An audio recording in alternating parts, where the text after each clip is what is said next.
Alright guys, here's another video, quick tip and trick for playing better, playing quicker, playing faster, and playing with stuff that you never knew you could play before. So, tip number 3, how come people are a lot more quicker, and why is it that they can play a lot more quicker?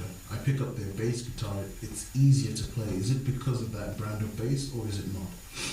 One of the advantages of me is I started out repairing, then I started putting together bass guitars, like from bits and pieces to building them. So I understand the inner workings of a bass guitar, but I also love to play as well. And while I may not be the most fantastic player, I can hold a little bit of my own sometimes.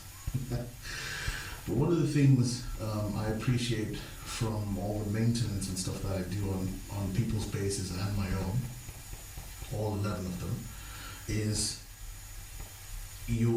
what they call I'm forgetting the word now. There is an official term, but how high your strings sit from the action, that's the word. How high your strings sit from the pickups. The higher they sit, you'll find it's a lot more difficult to move around the fretboard and to actually play. It becomes a little bit more difficult. The lower they sit, you'll find, this is just a general rule, I'm not saying lower all your strings right until they touch the frets.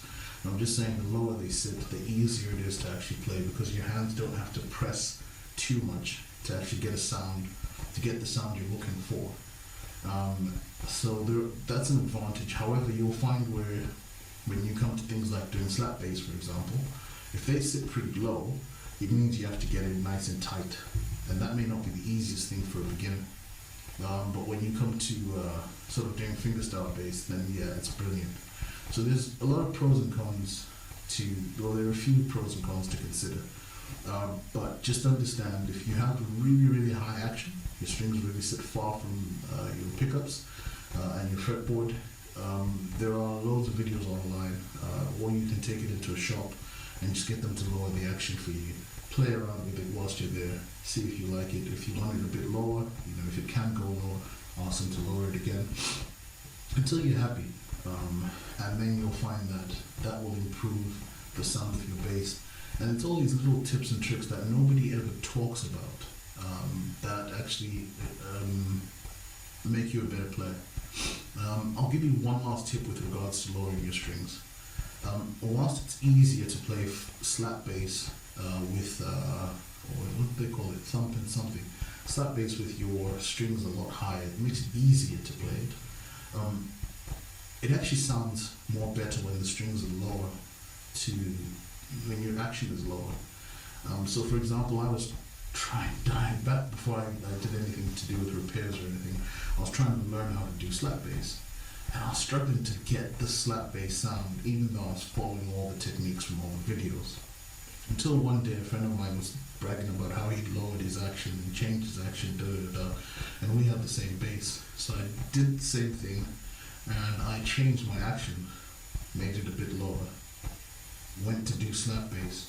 Instantly, the sound came out exactly as is, as if I'd been playing slap bass for 10 years. And it was lowering the action that gave me the sound, which meant all the techniques I was doing was correct, but it didn't sound like slap bass until I lowered the action. So it meant my action was really, really high. So basically your pickups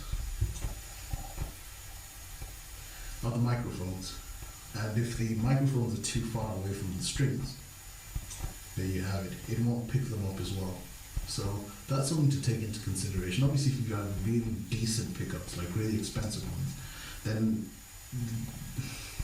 the strings can be further and you can still get decent quality sound. But that's all up to you to work out for yourself with your bass. Alright, peace.